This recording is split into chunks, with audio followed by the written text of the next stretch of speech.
country's Chancellor, Alexander Schallenberg.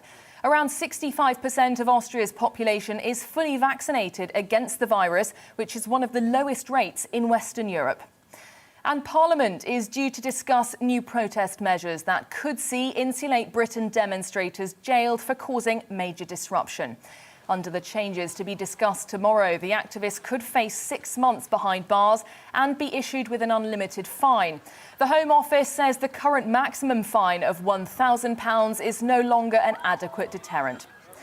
I'll be back with the latest news in an hour. Guys, no one...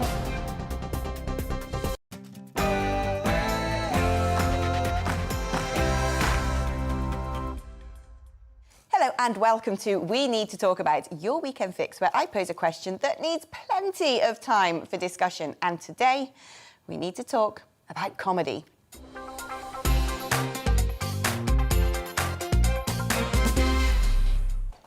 Laughter is the best medicine, goes the old adage. Throughout the history of humanity, comedy has been a bonding experience. Something shared, usually in kindness and jest. A way of breaking down barriers and building bridges, of de-stressing a situation or making light of sadness. A touch of comic relief. From Aristophanes to Shakespeare, Molière to Michael McIntyre, humans have devised many forms of humour, through satire to sarcasm, slapstick to situational, stand-up to sitcoms, spoofs to sketches. The art of laughter has been a long-standing and vital tradition in every language of the world. Well, not anymore. It seems that the woketeers want to gag gags, ban banter and make us all quit wit. A conveyor belt of comics have voiced their concerns about censorship creep in their industry. John Cleese, Jennifer Saunders, Ricky Gervais and Billy Connolly, to name a few, who have voiced concern at the prickly, overly sensitive response to humorous content by a minority in society determined to whip up synthetic offence. Dave Chappelle has been in the news lately, playing to the gallery with routines on subjects he knows will trigger backlash, having been the subject of a cancel campaign over his previous Netflix shows and determined not to back down. But with so much humour apparently now off limits, alongside the ever-growing litany of offensive subject matters and trigger warnings on anything made a second before, well, yesterday, what can and can't a quip today is so complex. It's easier for everyday folk to not even try, lest risk upsetting someone. But what about those to whom it's a livelihood? But perhaps the greatest risk of comedy cancel culture is the disturbing common denominator of assumed unpleasantness, that no matter the butt of the joke, it is automatically taken not to be good-natured, but designed to hurt, undermine and mock. This perverse translation of cheer into challenge is deeply worrying and affects us all. For when the laughter stops, it really is no laughing matter. Today, we need to talk about comedy.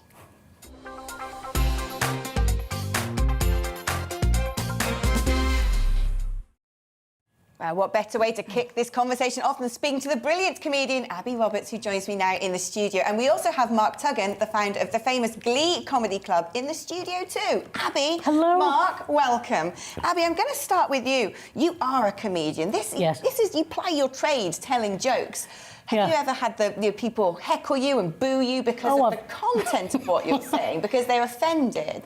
I've had lots of heckles. I'm quite good with dealing with heckles, especially if they're big men built like this. I usually just drink their pint in one go and then turn the glass upside down the table. That's usually how I deal with it. That's how most comedians worth their salt. Not everyone has the same style as me, but if you go back to people in America like Sam Kinison, George Carlin, people like that, they challenged, they were out there to it's almost like you want the atmosphere to be a bit, oh, are we going there, on the edge? You want women to have tenor ladies just in case. You do not want somebody coming out and saying, and now before I begin I'd like to give you a sermon on how many pronouns there are. You do not want that in comedy. Comedy is sacred in the sense that it should be a place where everything, where the most freedom is had. And at the moment we're seeing chip, chip, chip. away at it. It's very worrying. When you're writing your material, do you ever have that thing where you think, oh, should I include this? Is that going to be a bit too risky? Is that going to be too on edge? Is this going to create controversy? Do you find yourself actually self-limiting? I wish I did, but I don't know. I don't. Yeah, exactly. I mean, I don't. I think there needs to be more comedians. I mean, I know there are a few of us who are quite sort of, we'll say what we mean, but actually I don't. I write my stuff, I put it out there, and frankly, if an audience member, if they don't like it, they can walk out. You know, you bought a ticket, maybe I'm not your cup of tea, they can leave. But I have to say, nobody's left. And I hate this new puritanism that's happening in comedy. I mean, to be honest, it's like if these people were in charge of people's sex lives, they'd be there in the bedroom going, 3 out of 10. We don't want that in comedy. You know, we don't want people sort of being censorious about comedy. And Mark, I mean, you run a network of comedy clubs. Do you choose the people who come into your clubs based upon whether they're going to be safe? You know, do you think, well, I can't have that person, they're too controversial? Or you open the doors to anybody? I want to continue to open my doors to anyone and everyone, and I did not I got into this business precisely because of the craziness and the anarchy and the anything goes attitude, but I'm concerned that what's creeping into my inbox, and this is a phenomenon just of the last couple of years, it's what I call professional offence taking. So my inbox will have, I took offence at this, I took offence at that, and it's usually somebody taking offence on behalf of another fictional, made-up character. And I don't really know how to deal with it. It's tough. And what do? Do you just reply saying, I'm sorry if you find that offensive, but we are a comedy store and that's, you know, that's the material we ply? At the moment, I am pushing back. I'm saying, look, I'm sorry if you were offended, but look, I'm going to put on whoever's funny. And have you had the baying mob at your doorstep at all, sort of, you know, yelling outside? Have they turned up with their placards yet? Not yet. But look, my fear is, and the comics that I do speak to who can talk to me candidly, they do say to me, we are auditing our act. We are checking what we say. Because if you think about it as a jobbing comic, that 3-second gag can end your life and end your career. Why take the risk?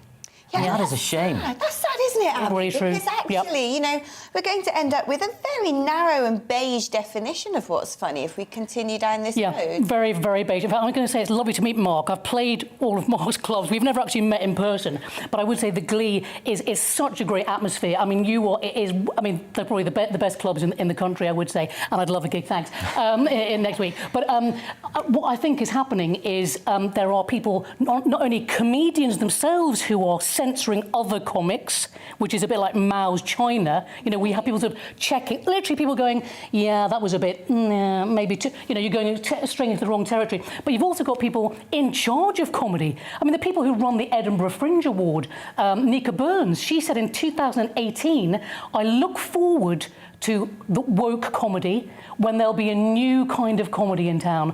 Well, thanks a lot, Nika, because this is what's happened.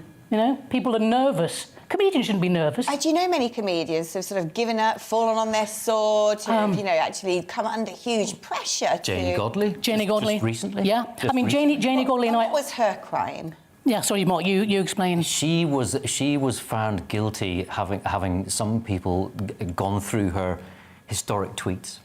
You know, offence, they call it offence archaeology. But look, you know, what she said, you know, it wasn't acceptable, but why couldn't people just accept her apology? Yeah. Why couldn't people just say, accept the fact that she made a mistake? Yeah. But then who does decide what is acceptable and what isn't? You know, when you say that you sort of, well, you don't self-limit, but other people, you know, Mark, you said some of the people who do acts in your club say that they've sort of audited their content to make sure there aren't going to be clangers in there that are going to bring the mob to your door. But who are the mob? Who decides this stuff? I mean, the trigger warnings on old content.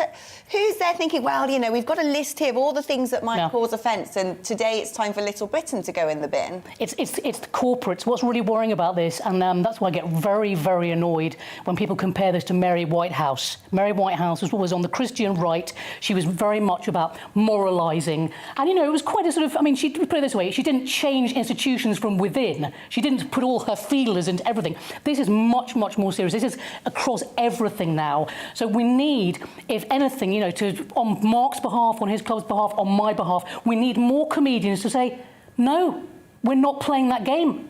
We're not going to do it, or we'll bifurcate comedy. We'll have the funny people and then the others. Well, do you remember when we first got going? Comics almost used to compete with each other just as to how quickly they could make silence a room play. If you see what I mean? Yeah. And nowadays, I think that's just not happening. Yeah. It's like how quickly can you do that risque joke? Yes, exactly. Because I felt that at one point we sort of reached a peak of offensive comedy almost. How offensive can you get with people such as Frankie Boyle, who really were sort of shock tactics sometimes? And you just think, now I don't know what content comedians can cover. Do you find yourself thinking, these subjects are probably off limits? Or do you think when it comes to comedians, whatever you are, whatever your taste, there is nothing off limits? I don't think there is anything that's off limits in comedy. No, because comedy, like I said, is the one place. That's why I think it's interesting that the few comics like myself are speaking out, because we realise how important it is. Because comedy is, isn't it? It's the kind of linchpin of free speech. And if that starts to slip away, if we can't have sort of, have that wonderful frisson where everything's a bit bristling, then we're in serious trouble, I think, in lots of other areas. I mean, you'll have to forgive me, but one of the great things about most of the comics I know is that, forgive me, they are quite thin-skinned.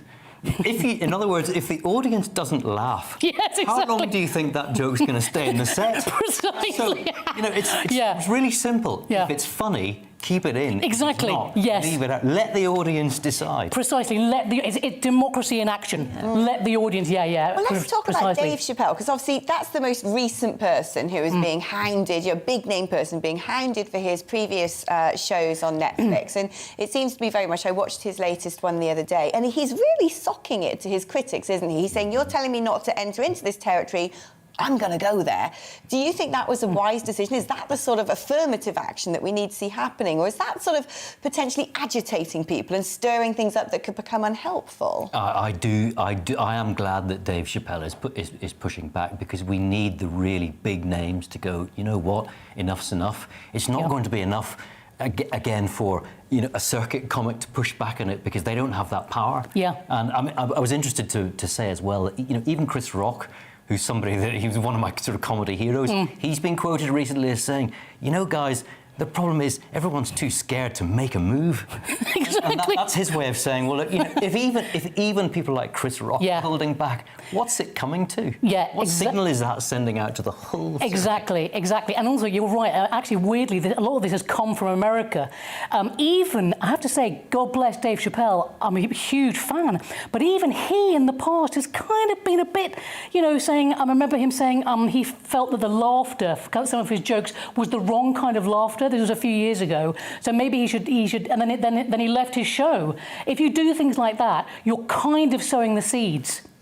Although I think Dave's wonderful, but that's the truth of the matter. I mean, when it comes to what you call offence archaeology, are there sort of previous comics and comedians you think, well, it is about right that they're in the dustbin of history? Or do you think that everyone should have the opportunity to be resurrected, even if right now, I mean, evidently there were jokes, especially if we go back, 5 decades or something like that, that would make most people today think, oh gosh, not the sort of thing we say today. I think everybody understands that tastes change and attitudes change, and I want to put on record that I actually think one of the sort of biggest moments for me personally in comedy, when I saw the old guard moving to the new guard, was when Bernard Manning was on the Mrs. Merton show, and when she.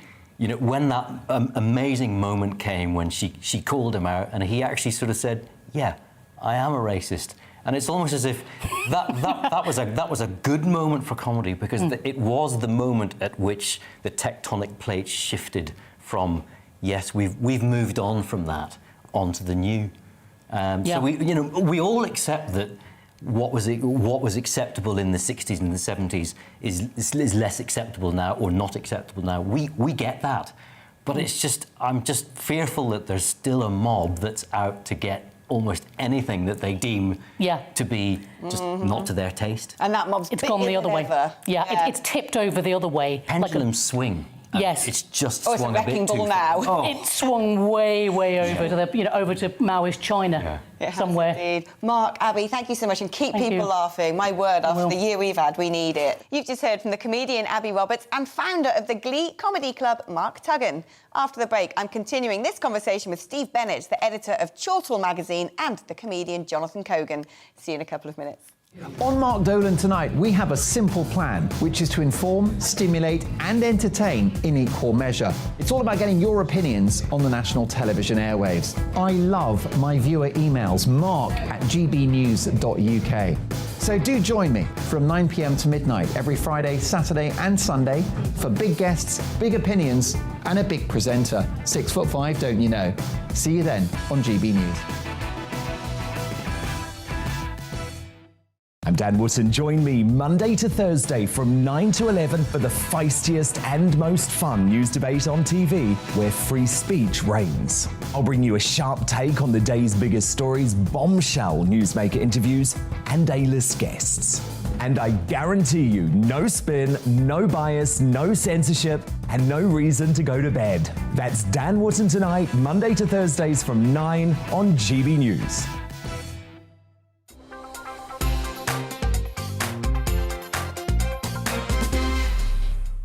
You're watching GB News live across the UK and the world on our digital stream. GB News is Britain's news channel. We are the UK's home of discussion and debate from all perspectives. We are here for you. Don't forget to join our YouTube community by clicking on that subscribe button.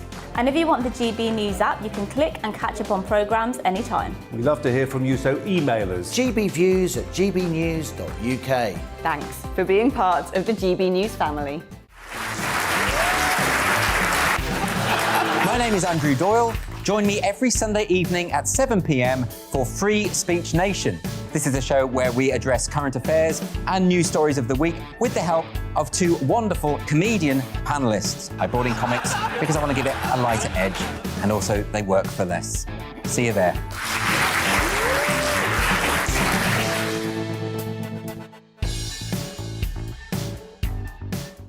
Join my show Farage, 7 p.m. till 8 p.m. Monday through Thursday. And there you will get opinion, analysis, debate, and I'll cover stories that nobody else dares to touch.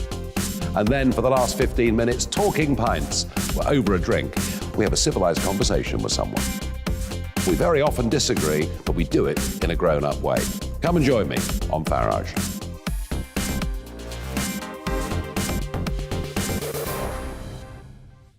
I'm Colin Brazier. I've reported from more than 70 countries around the world, covered wars from Afghanistan to Iraq, from Lebanon to the Balkans. I'm trying to bring that experience, that feel for events, to the studio. And something else. I'm ready to give an opinion. Today's stories with a spark. Brazier from 8 p.m. weekdays on GB News. Join us for the Political Correction. We're here every Sunday to correct politics and put you, the people, back in charge. We talk about all areas of the United Kingdom, including Northern Ireland.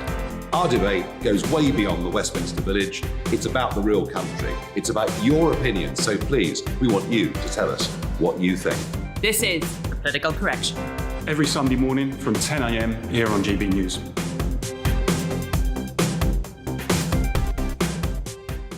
You're watching GB News live across the UK, the world, and our digital stream. GB News is Britain's news channel. We are the UK's home of discussion and debate from all perspectives. We're here for you. Don't forget to join our community by hitting the subscribe button. And download the GB News app so you can click and catch up on programmes anytime. We love to hear from you. Email us at gbviews@gbnews.uk. Thanks for being part of the GB News family.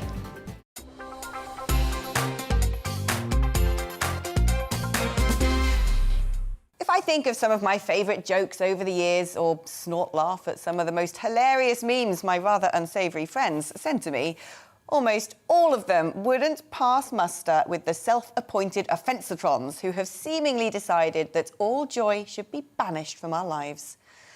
As the definition of what's funny and what's not has evolved over time, Mother-in-law jokes became a bit cringe once short-haul flights emancipated ordinary Brits from the routines of redcoats.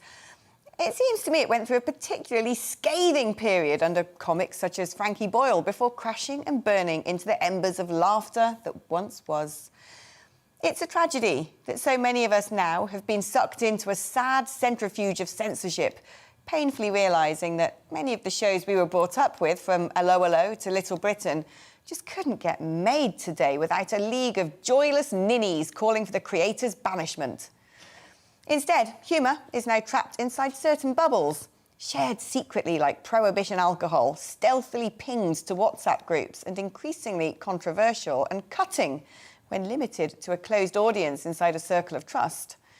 Those trying to push laughter outside the limits of acceptability actually risk turning wit into the weapon they already claim it to be. But can laughter be salvaged? And who gets to decide what is good, honest fun and what crosses the line? Either way, surely it is incumbent on all right-minded people to make sure it's not the cynical, censorious, sad sack social justice warriors who have the last laugh before we let go one of the greatest gifts of being a human being.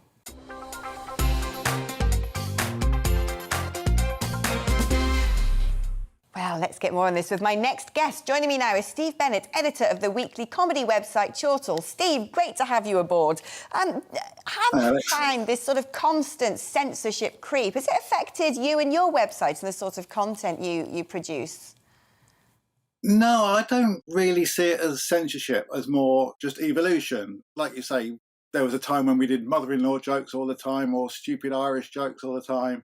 And really, we just moved away from that. And the thing that kills comedy is not having new ideas come in at the bottom. And so maybe the new ideas are alien to an older brigade, but it's just comedy moving on. There are a number of comedians who have sort of raised their voice and said, I'm worried that I think my material now just wouldn't be acceptable anymore, and I have to really think long and hard and self-audit or perhaps even self-censor when it comes to producing work. I mean, comedians such as Billy Connolly and Jennifer Saunders, you know, big names. Is that just, as you said, a case of history changing what we find funny and what we find acceptable along with social mores? Or is there something more sinister going on when these greats of the comedic canon in the UK are standing up and saying we're concerned? I don't think it's more sinister. It's largely a generational thing, I think you'll find. And also, you know, looking back at when alternative comedians like Rick Mail and etc. came on the scene, all the old guard then said, oh, this is terrible. The alternative comedy means it's only funny every other line.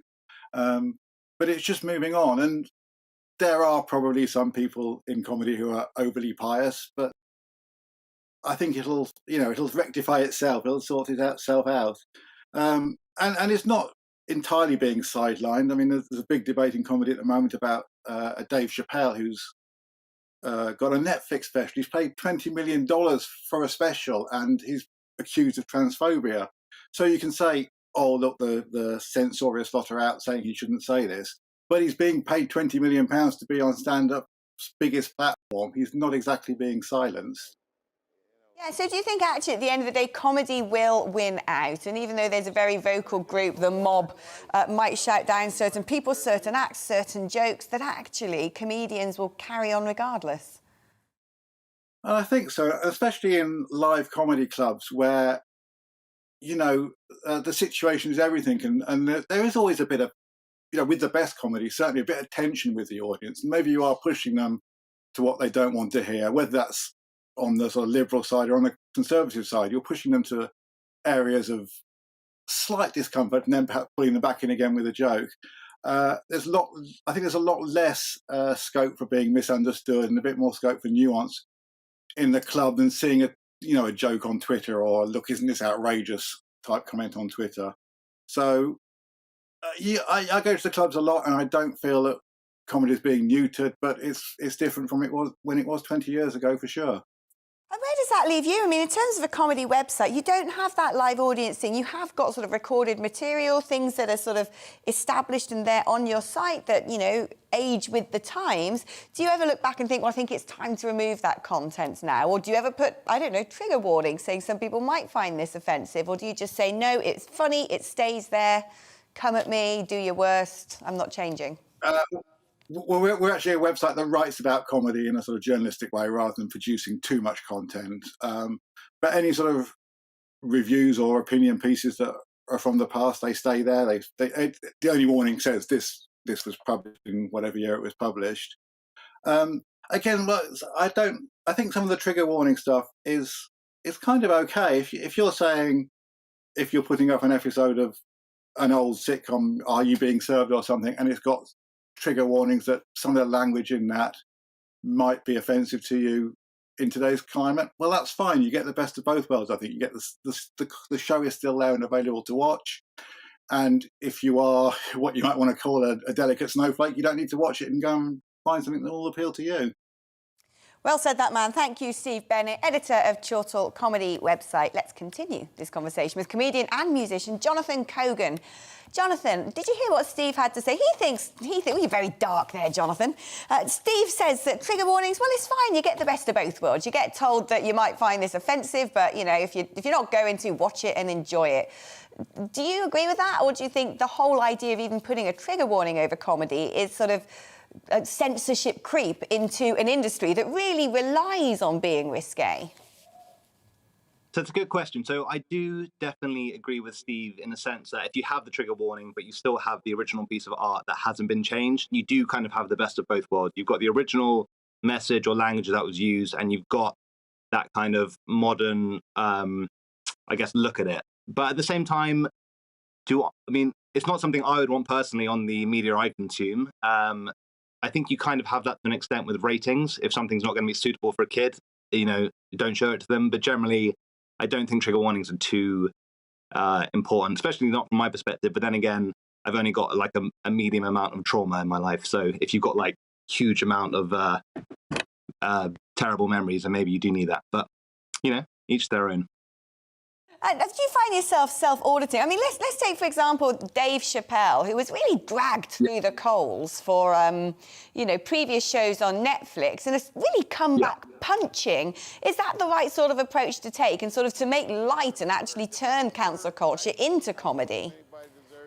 Okay, well, I mean, whether you like him or not, Dave Chappelle is like undeniably fantastic at what he does. You don't have to like it, you don't have to agree with him, but in terms of skill and talent, he's really one of the best. Now, what's kind of interesting is he's at the crux of this cultural debate because he spent a lot of his performance time talking about injustices to do with race. And he's always been a bit of like a hero in regard to that. And now he's taking the flack from being on perceived as the wrong side of the debate with the gender issue. Now, is he getting cancelled in a sense? I mean, I know his documentary that he wanted to show has been dropped from a bunch of film festivals, so he's been cancelled in that regard. But at the same time, he's absolutely world famous, making loads of money from Netflix and drawing huge audiences. So cancel's kind of, it's sort of subjective to how much exposure you can get without certain gatekeepers allowing you in. But do I think if people disagree with you, they should try and take your livelihood away? Absolutely not. Should they not watch you if they don't like you? Yeah. But at the same time, doesn't mean I think people should be horrendously offensive just to try and hurt people. I don't think that's good comedy. I think that's just bullying. But at the same time, jokes are going to sometimes offend, and that's just the nature of the art form. Yeah, it's tricky. It's an age-old question. I don't know. Do you find yourself, when you're producing your material, sort of self-limiting sometimes and thinking, God, I'd love to tell that joke. I really want to put that pun in there, but it might be a little bit on the edge and it could cause me trouble?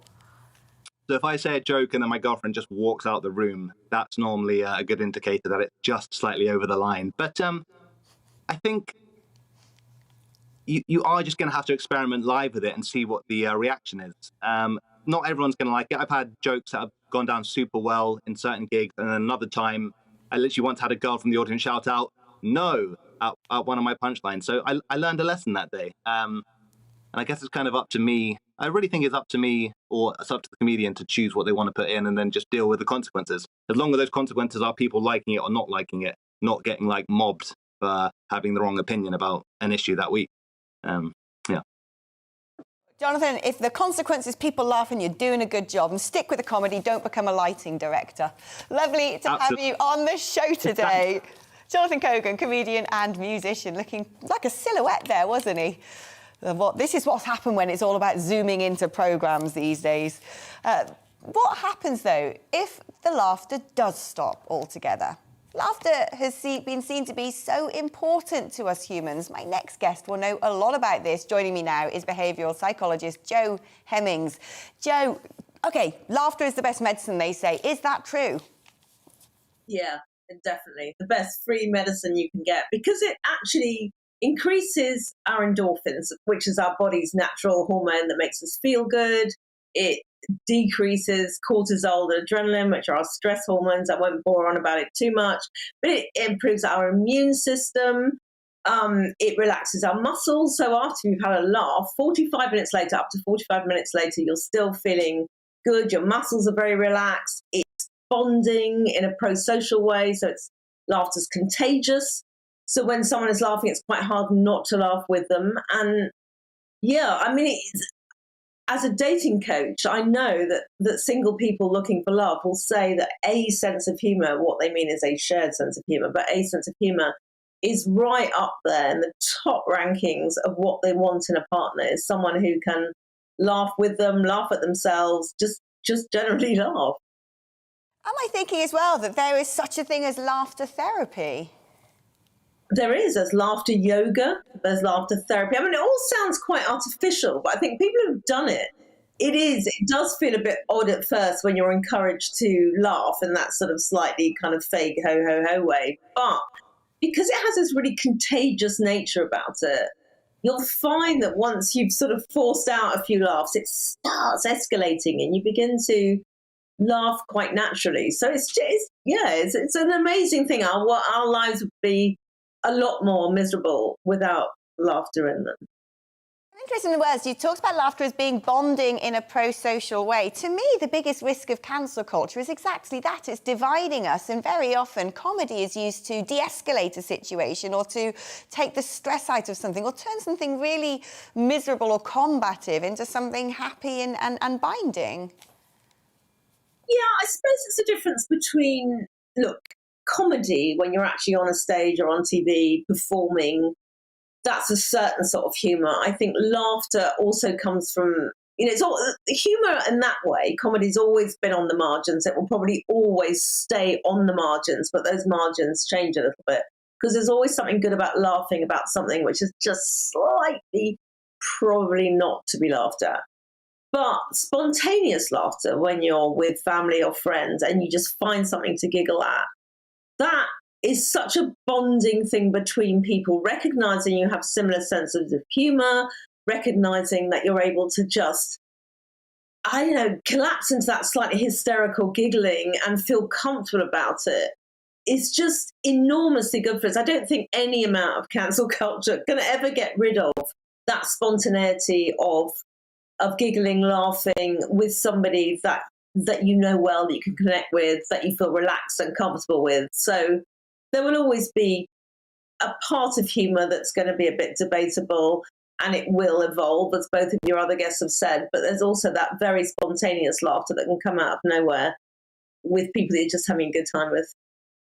Also psychologically important to tell people it's better to actually not take offence at things than to take offence at things, because it seems to me almost those who go around with their sort of offence diviners, trying to pick up some sort of horror story or historic tweet from someone anywhere, they must have pretty miserable lives. Look, there are kind of mood hoovers everywhere, whether it's in comedy or politics, whatever it is, there's always people that want to kind of slightly bring you down.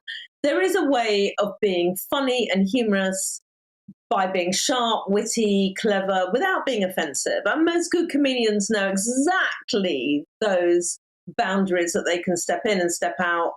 And yeah, for those who just want to kind of cancel everything we might find funny, it's their issue. I wonder sometimes what they do laugh at.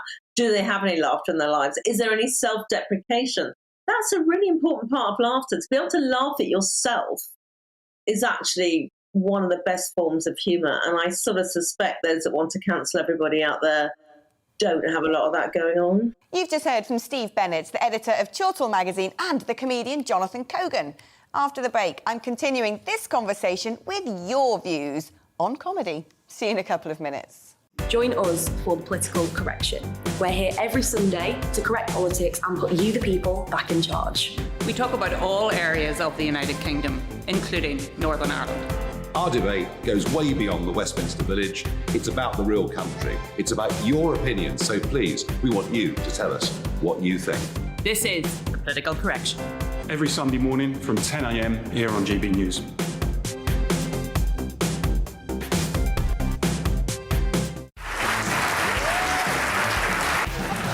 My name is Andrew Doyle. Join me every Sunday evening at 7 p.m. for Free Speech Nation. This is a show where we address current affairs and news stories of the week with the help of two wonderful comedian panellists. I brought in comics because I want to give it a lighter edge, and also they work for less. See you there.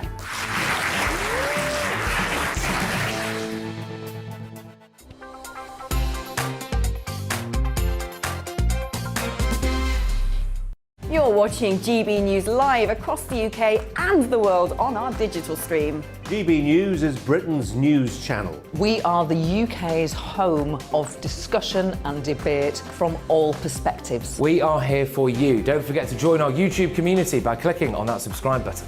And if you want the GB News app, you can click and catch up on programmes anytime. We love to hear from you, so email us. gbviews@gbnews.uk. Thanks for being part of the GB News family. My name is Andrew Doyle. Join me every Sunday evening at 7 p.m. for Free Speech Nation. This is a show where we address current affairs and news stories of the week with the help of two wonderful comedian panellists. I brought in comics because I want to give it a lighter edge, and also they work for less. See you there.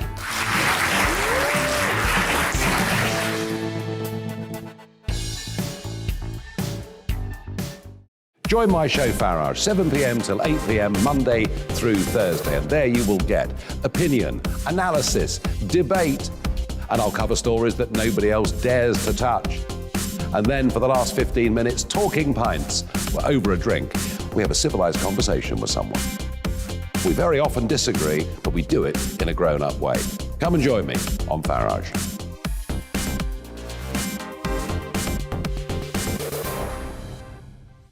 I'm Colin Brazier. I've reported from more than 70 countries around the world, covered wars from Afghanistan to Iraq, from Lebanon to the Balkans. I'm trying to bring that experience, that feel for events, to the studio. And something else. I'm ready to give an opinion. Today's stories with a spark. Brazier from 8 p.m. weekdays on GB News.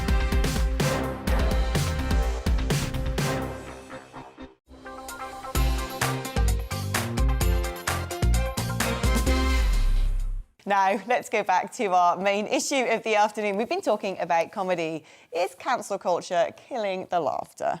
We've had a number of guests on this topic. Comedian Abby Roberts had this to say. I've had lots of heckles. I'm quite good with dealing with heckles, especially if they're big men built like this. I usually just drink their pint in one go and then turn the glass upside down the table. That's usually how I deal with it. It's almost like you want the atmosphere to be a bit, oh, are we going there? On the edge. You want women to, have 10 ladies just in case. You do not want somebody coming out and saying, and now, before I begin, I'd like to give you a sermon on how many pronouns there are. You do not want that in comedy. Comedy is sacred in the sense that it should be a place where everything, where the most freedom is had. And at the moment, we're seeing chip, chip, chip away at it. Well, founder of the Glee Comedy Club, Mark Tuggan, says he's concerned comedians are starting to check what they say.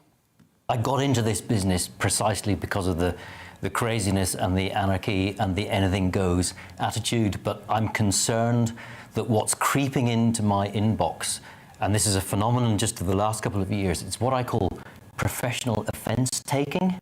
My fear is, and the comics that I do speak to who can talk to me candidly, they do say to me, we are auditing our act. We are checking what we say. Because if you think about it as a jobbing comic, that 3-second gag can end your life and end your career. Why take the risk? Well, now that we've heard what some of our guests had to say, it's time, of course, for you, the viewer, to have the final word. And John says on email, cancel culture is not just killing comedy, it's killing British people's freedom of expression.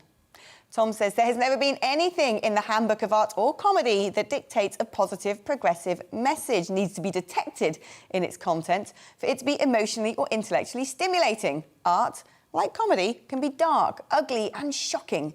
Despite this, it can still be beautiful.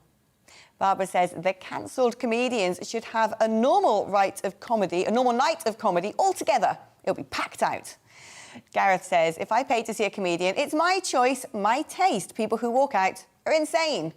Gary says comedy has always moved forward and older people have struggled to understand.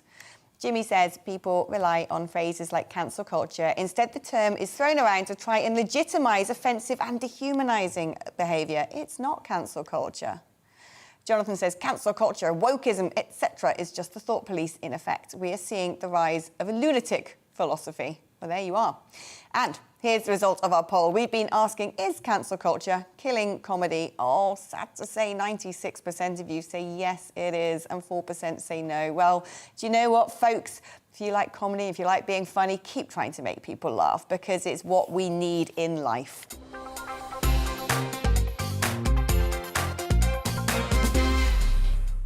I'm Alex Phillips, and you've been watching We Need to Talk About. And for the last hour, we've been talking about comedy.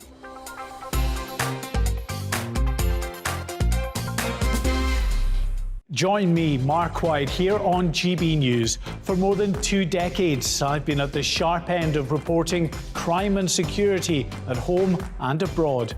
From the scourge of terrorism to the fight against violent crime and the deepening small boats crisis in the Channel, they're issues you rightly care about, and so do I. As GB News Home and Security Editor, my focus will be on the stories that matter to you. Join me, Nana Akweer, on Fridays, Saturdays and Sunday afternoons here on GB News. Expect fiery debate and passionate discussion as my panel and I take on some of the top stories hitting the headlines. You can look up the statistics. No, you look it up. I hug everyone. We learn from it and try and move on. That's it. Opinion is at the heart of the show. It's a place for open and frank conversation, but without the fear of cancellation. So join me here on GB News on Friday, Saturday and Sunday afternoons between 4 and 6 p.m.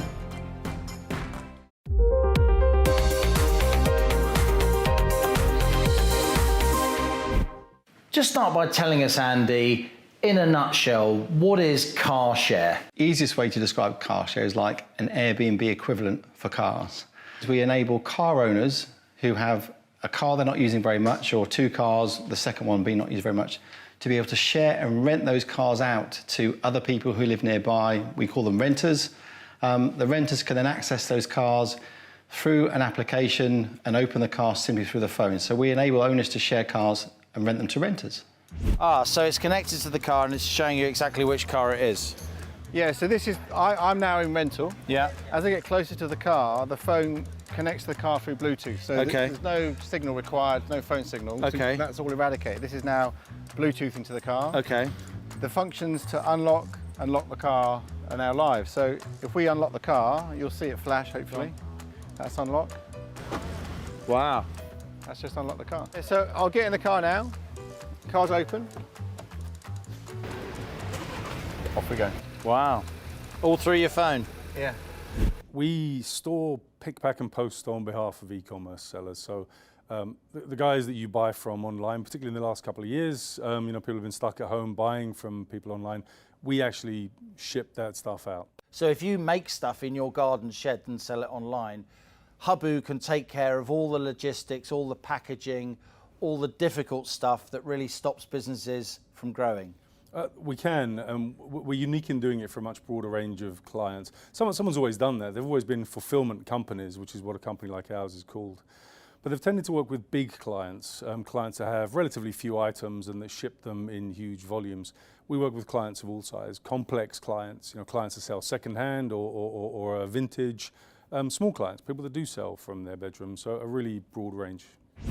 I know you're also very keen to stress the environmental implications of what you're trying to do here with car share.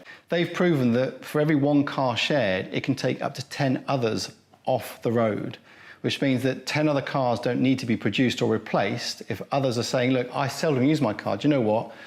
I don't want to replace it with another vehicle. I'm going to use a car sharing scheme like car share to access cars when I need them.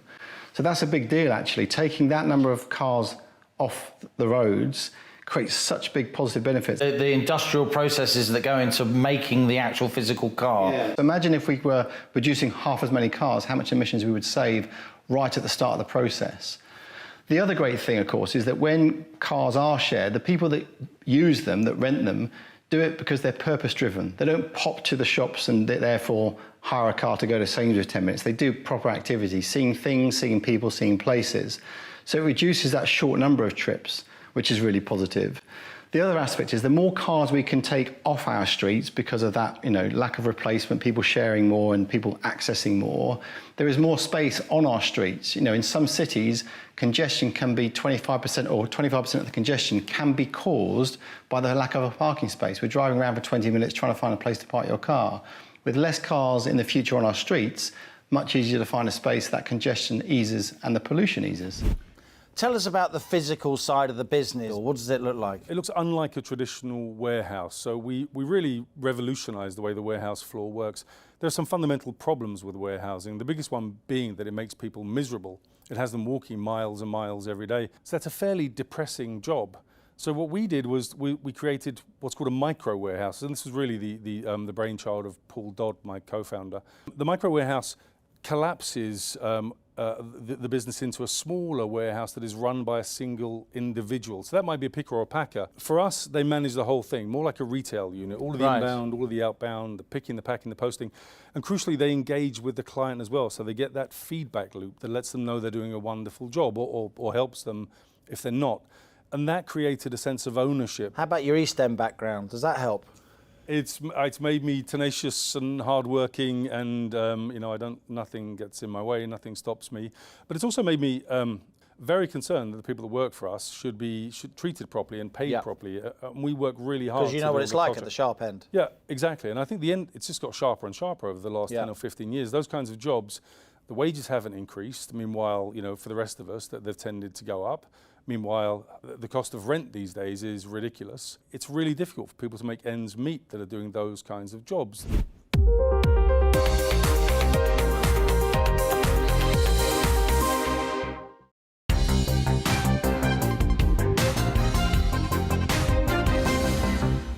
You're the first in your family to go to university, so whatever challenges your childhood presented, it didn't stop you going to university. How did you find it? Never felt like a student. I was always like a townie who was doing a degree and a little bit apprehensive about it. None of my friends really had gone to university. They're all trained as plumbers and electricians and that kind of thing. And it was completely not what I expected, a lot more down to earth. And I studied politics, so you can decide whether that was useful or not. You say you played hard and you worked hard. You did your schoolwork too. You get into Oxford. Yeah. Wow. I know. But I just was like a fish out of water, like, for most of it, to be honest. Although I did make some really good friends there. Why were you a fish out of water? State educated, northern girl doing science. And the work is really, really hard. It's completely different. What I realised was everybody else had had a lot of coaching, a lot of extra tuition, a lot of support. There was no teaching, really. It's just like, here's an exercise book, get on with it. Crushed my confidence immediately, which, having gone from being this sort of clever, like, oh, you're out of 2,000 kids in this sixth form college in Manchester, we want you to sort of apply for, I was the only one who got in out of that, to basically being made to feel like I was totally thick, is quite crushing. Did your parents separate when you were young? Do you know your dad? They separated when I was 10. My father left home for, strangely, a woman round the corner. I have to say it's probably it made things more difficult financially, but it also made me probably appreciate what I've actually had, what I then had in the future, so to speak. When you get abuse on Twitter or wherever, does it ever make you stop and think, am I right? Because this is quite a barrage. Yeah, I mean, I think I'm one of these people who occasionally likes to stick my neck out with things.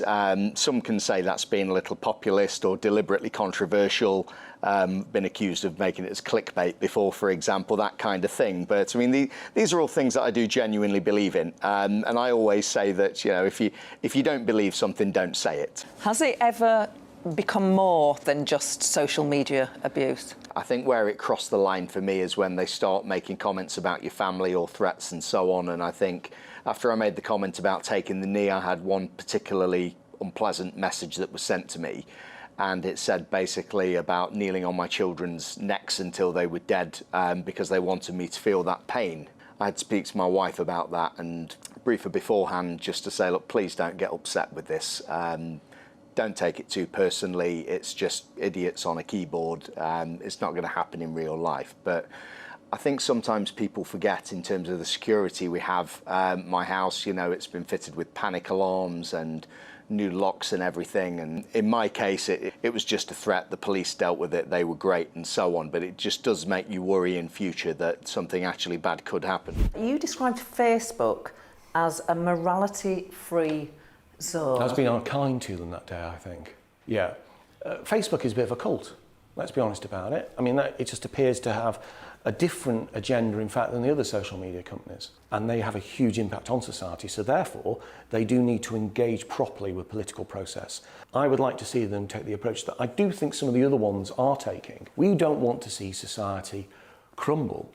So therefore, what we need to do is we need to work to ensure that our platforms are still free, but at the same time, they still have at least an understanding of the social harms that can happen and proper processes in place in order to combat those. Facebook needs to come a long way towards that, and they're not doing it yet. Lucy, would you like to lead your party one day?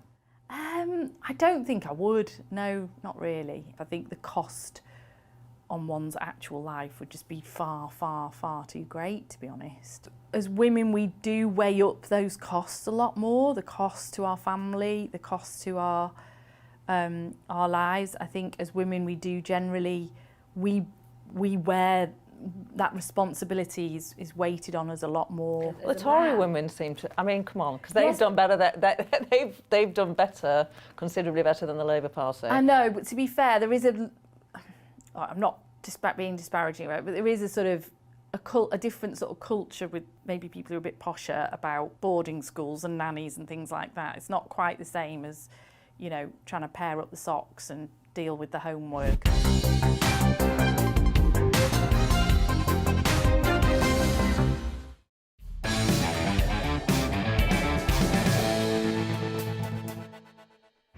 Someone like Ricky Gervais in this country, he says whatever he wants and he doesn't care about because he can't be cancelled. I still think that even he toes a line a little bit. I usually he thinks about it. I mean, I do think he considers it.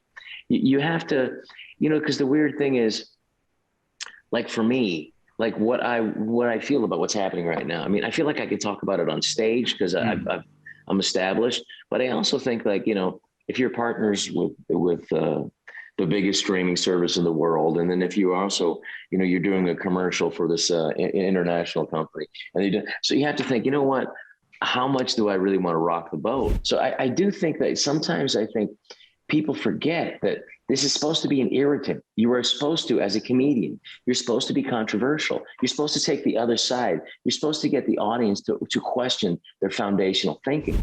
That ability to look away and let things be is a sign of maturity. And behind closed doors, and this is what the racism of law expectations is about, is but those Muslims, they're just not there yet.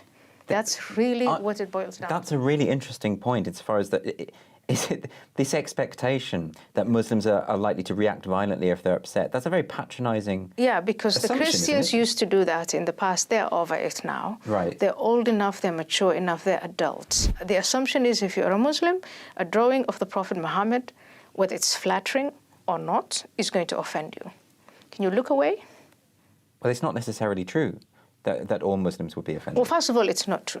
Yeah. That's again why I think it's a form of racism and it's a form of in itself, if you want to pursue the notion of Islamophobia, Yes. it is actually a form of phobia.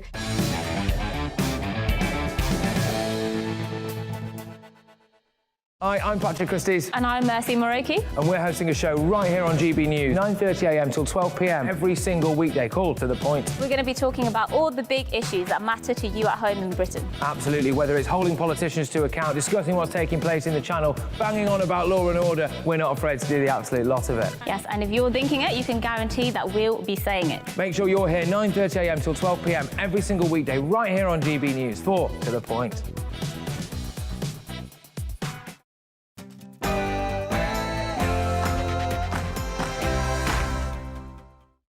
You're watching GB News live across the UK and the world on our digital stream. GB News is Britain's news channel. We are the UK's home of discussion and debate from all perspectives. We are here for you. Don't forget to join our YouTube community by clicking on that subscribe button.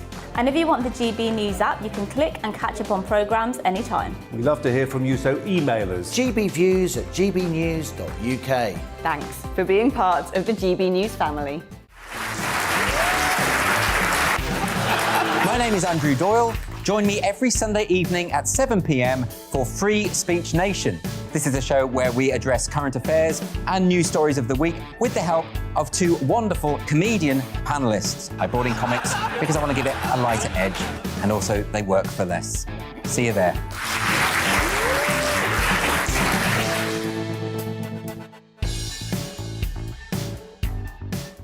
Join my show Farage, 7pm till 8pm, Monday through Thursday. And there you will get opinion, analysis, debate, and I'll cover stories that nobody else dares to touch.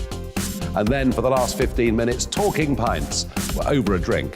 We have a civilised conversation with someone. We very often disagree, but we do it in a grown-up way. Come and join me on Farage.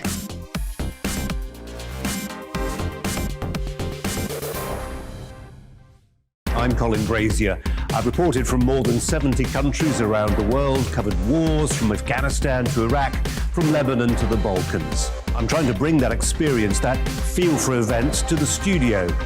And something else, I'm ready to give an opinion. Today's stories with a spark. Brazier from 8pm weekdays on GB News.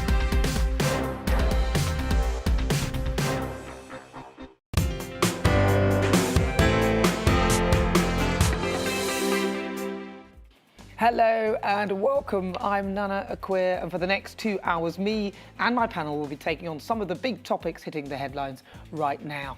The show is all about opinion. It's mine, it's theirs, and of course it's yours. We'll be debating, discussing, and at times we will disagree, but no one will be cancelled. So joining me today is broadcaster Danny Kelly and also former Liberal Democrat MP Lembit Opik. But first, let's get your latest news headlines.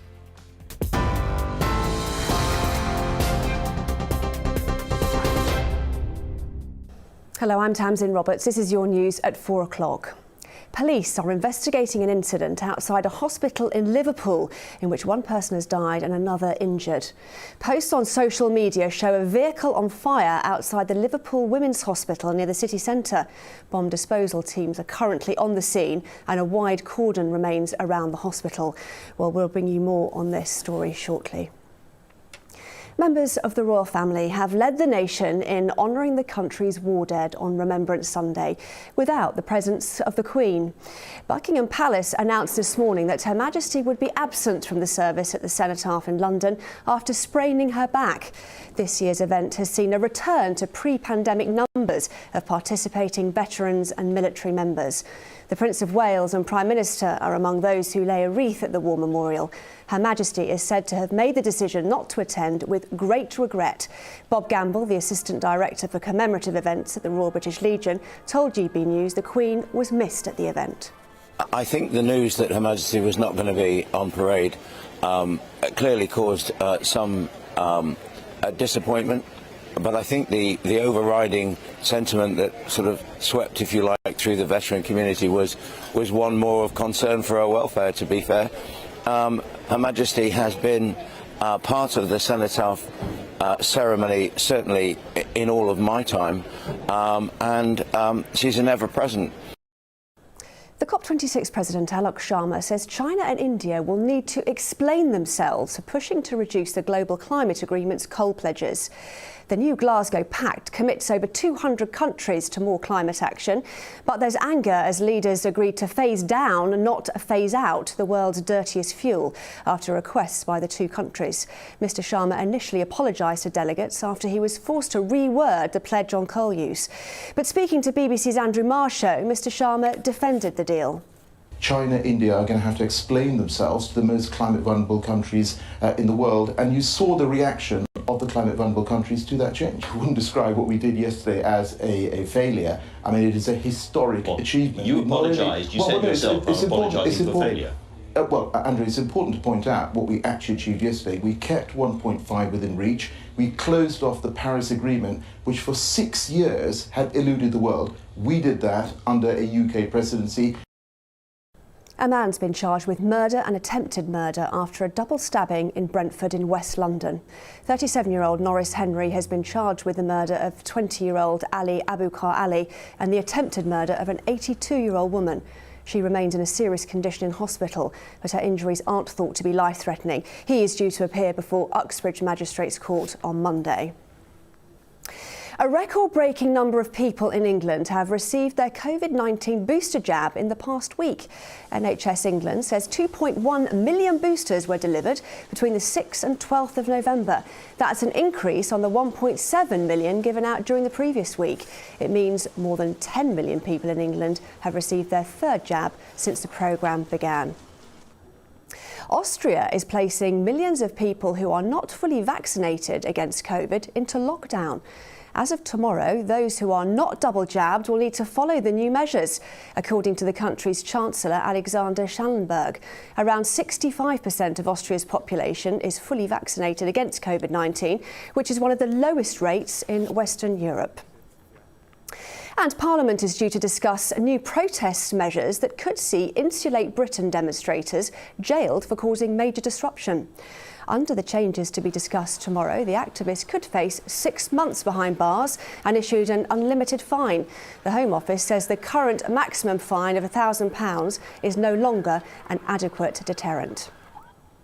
Well, that's your news update for now. I'll be back in half an hour with the latest headlines. Now, though, let's return to Nana.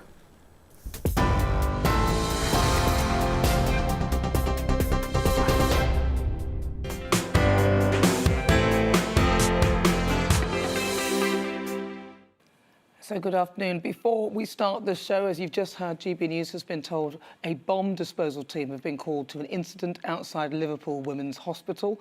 Let's go to our Home Affairs and Security Editor, Mark White. Mark, what's the latest? Well, this is an incident that unfolded just around about 11 a.m. as the country was remembering the fallen in various conflicts as part of Remembrance Sunday services. An incident, an explosion in a taxi outside the front of the Liverpool Women's Hospital, and it is now an incident that the police are coordinating their investigations with Counter-Terror Command because of the nature of what has happened here, but they've confirmed that one person has been killed, another person has been taken to hospital, but not with life-threatening injuries. We've just had a statement through from Merseyside Police, which I'm just going to read to you. It says, "We can confirm that at 10:59 a.m. today, police were called to reports of a car explosion at the Women's Hospital in Liverpool city centre." It goes on to say, police immediately attended along with Merseyside Fire and Rescue Service and the North West Regional Ambulance Service. The statement says, unfortunately, we can confirm that one person has died and another has been taken to hospital where he is being treated for his injuries, which thankfully are not life-threatening. So far, we understand that the car involved was a taxi which pulled up at the hospital shortly before the explosion occurred. The statement continues to say work is still going on to establish what has happened, and could take some time before we're in the position to confirm anything.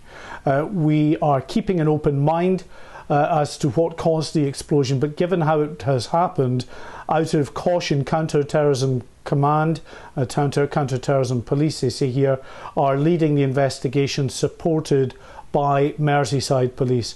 The emergency services have well-rehearsed plans dealing with major incidents.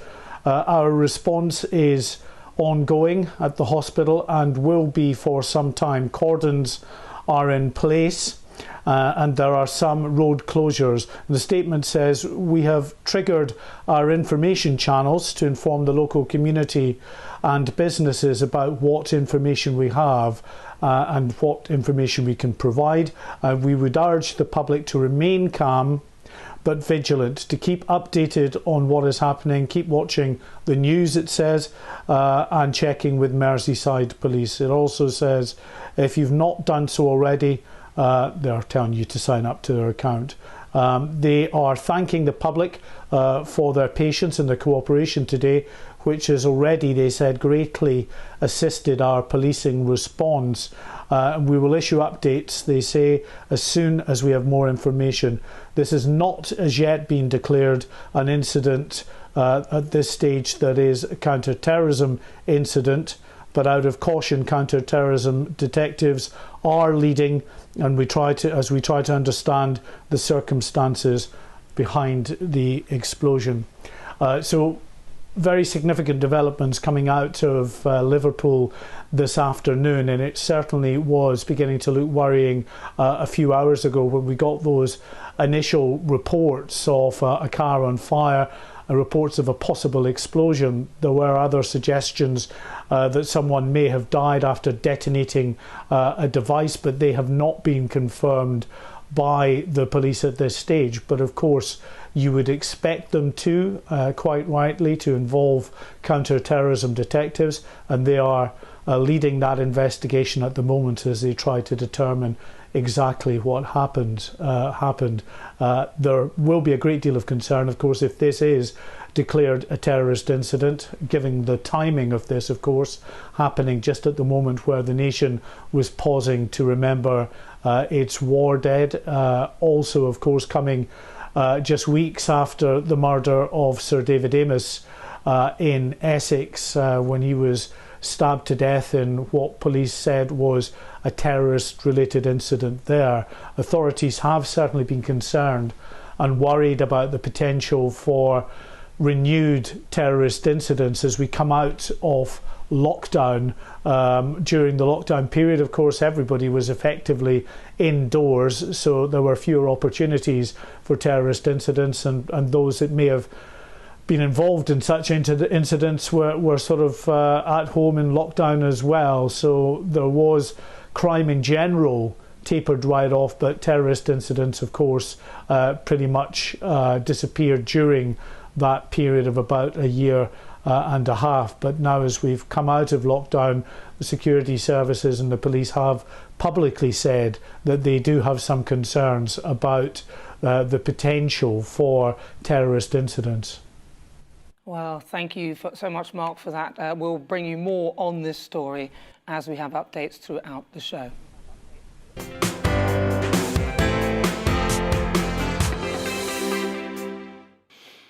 Now, you know when you read something and you kind of want to laugh out loud, I have to admit that this did make me chuckle. Woke Generation Z. That is the UK's 12 million 18 to 24-year-olds, in my eyes, otherwise known as the wallflower generation, who literally listen to everything word for word in the hope of finding offence, even on your behalf. You know the ones. They're so delusional that they've forgotten the basic premise of employment. The person, I'll get myself into loads of trouble with that one, makes the rules. The man with the gold makes the rules. They are the generation with cancel culture at their core. They've cancelled lecturers like Kathleen Stott at Sussex University for daring to say that she believes gender identity does not outweigh biological sense. They removed portraits of the Queen at Oxford University for fear of causing offences. They felt it would reinforce colonialism.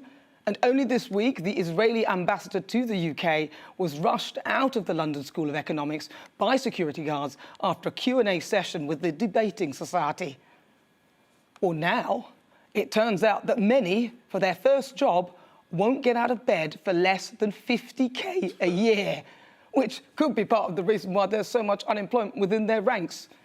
Ivory Research quizzed 2,000 Gen Zers and discovered that their list of demands for employment included flexible working hours, seems perfectly reasonable, early finish on Fridays, okay, free food, what?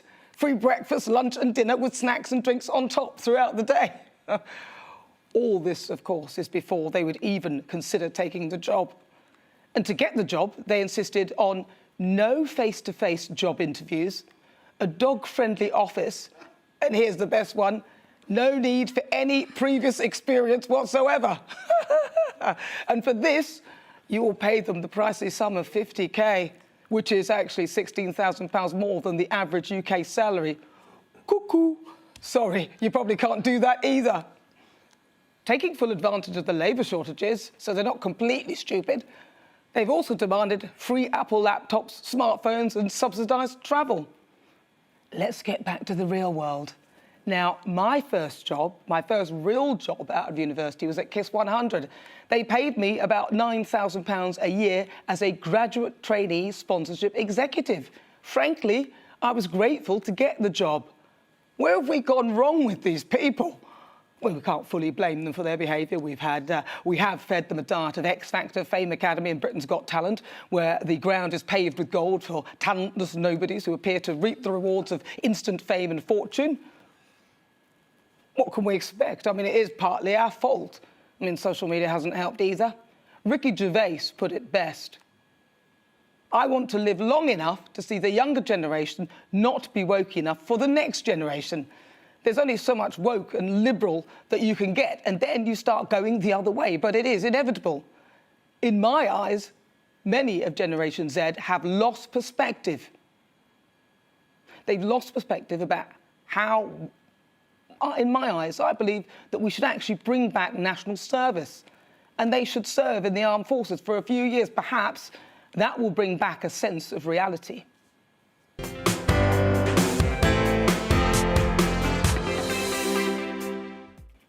So before we get stuck into the debate, here's what else is coming up today. Earlier, people observed a silence to remember those who fought and died for their country. Members of the royal family, political leaders and people across the UK joined together in commemoration. Later in the show, I'll be joined by former Royal Marine and Invictus Games athlete Mark Ormerod, who lost both his legs and his right arm whilst serving in Afghanistan. He's just won a Pride of Britain award for his fundraising. The former leader of the Liberal Democrats, Sir Vince Cable, will be joining me in the studio for this week's Bookmark. He'll be telling us about his new book, The Chinese Conundrum, and our great British debate this hour. Do you think the UK needs levelling up?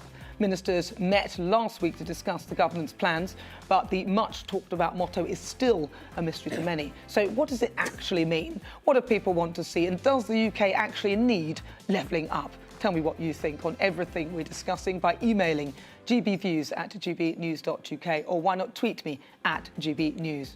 Right, let's get started. Welcome back, my panel. Former Liberal Democrat MP Lembit Opik and also broadcaster Danny Kelly. Right, welcome, guys. How are you doing? Good to see you. I also as part of Gen Z, though. Gen Z, do you? So you can just lie about, just demanding money and food? Let's think about this.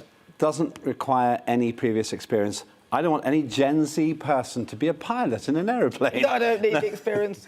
I'm not sure.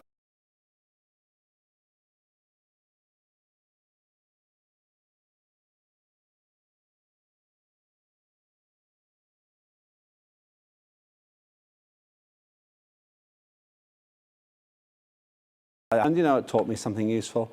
I've never expected a free ride from the world. I just hope this is a temporary aberration or a bit of fun, because if that's the group that's going to pay their contributions for my pension, I'm in a lot of trouble. Well, you are, because they're in even more trouble when they get older, because there will be no pension for them. I'd like to correct you early on in the show. It's Generation Z.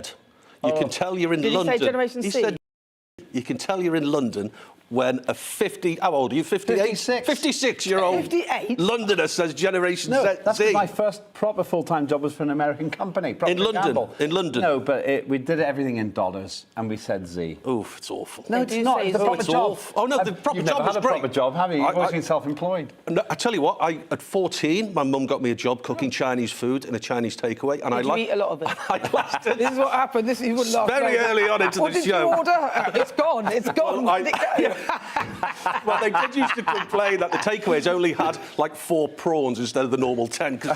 Well, I got sacked. I've been sacked so many times. I really have. No, and then never. I promise you, when I was 15, I was working in Spain. I spent my 16th birthday working in Spain as a waiter and behind the bar. When I was 17, I got expelled from catering college because of Katie Ball. Because me you and ate all the Katie food Ball again. Kate. And then at 18, I was a waiter, and then at 19, I was a chef. And then at 23, I was a car dealer. So I've worked since I was 14, 15, in Spain even. So this Generation Z ideology, I absolutely find it repellent. The fact that you are cancelable because you have views that the illiberal youngsters find they take exception with. I find it, and Ricky Gervais is right. What's the next year? What are their kids going to be like? I mean, normal, everyday individuals who have, if you like, small C conservative values in life, and good for you, there's nothing wrong with those small C conservative values, then they are, I believe, that in a generation's time, what those small C values will look like, I just don't know. What I've really noticed, more than wanting 50 grand for your first job, my God. My biggest concern is it's so easy to cause offence. Yeah. It's so incredibly easy just to use a phrase, and they go, well, you shouldn't be saying that. Why not? That's just a turn of phrase. Well, you should think about the implications, because that causes offence. In a libertarian world, and I'm a fierce libertarian, you should be able to say things which do cause offence, because that's free speech.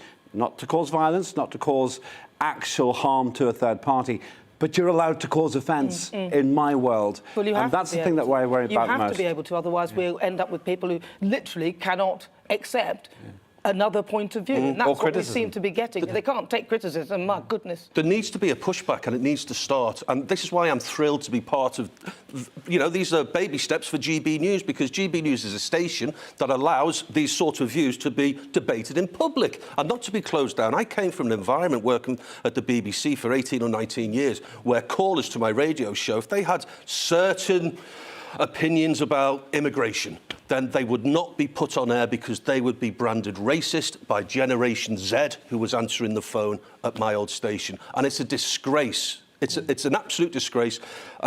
Something needs to start. Netflix actually started the pushback because, you know, the Dave Chappelle scandal. Well, that was Netflix basically stood by him and said, look, OK, you have your views, but we